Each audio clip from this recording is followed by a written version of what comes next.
काय म्हणते बोल की. ऐका की हा सासरी हा बायकोनं रडून जायचं का हसून हा हे कशावर अवलंबून असते सांगा बरं. कसं आहे ना, तुला सांग का, सासरी जायचं म्हणल्यावर मुलीनं हसून जर जायचं असेल का, हा, तर त्याला लव्ह मॅरेज करावं लागतं मित्रांनो.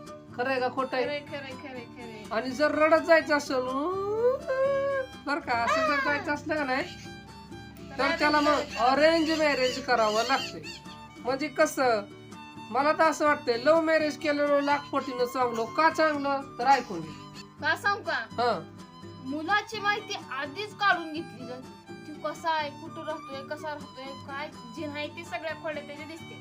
बरोबर आणि आहे. अरेंज मॅरेज म्हणजे कसं असतं सांग का, दुसऱ्याच्या विश्वासावर अवलंबून राहणे, दुसरं काय नाही बाबा. बया गार फिरतो ती तू, बरोबर कधी आहे. दगा देईल ती काय सांगता येत नाही. त्याच्यापेक्षा लव्ह मॅरेज 10 पटीनं चांगलं बघा, पण मुलगा चांगला असतो. आणि रडायची गरज नाही मैत्रिणींनो, तुमच्यासाठी सांगलो ऐकून घ्या. आणि रडायची नवरा गरज नाही. म्हणजे सगळं ऐकणार असतो लव्ह मॅरेज मध्ये बरं का. हा प्रेम असं होत नाही, काहीतरी होऊनच होतं. असं सहजासहजी प्रेम होत नाही. कौतुक पाहून पप्पा नाही नाही, आपलं कसं चालतं तिथं झाडाच्या पाठीमागे आपण एकमेकाला त्या बसा आत्याचं भेटायचं पोरगा पहिलं. मी म्हणून लग्न केले आणि झाडाच्या पाठीमाग झाड तर कधी माहित होतं का बघायचं. अगं काय तर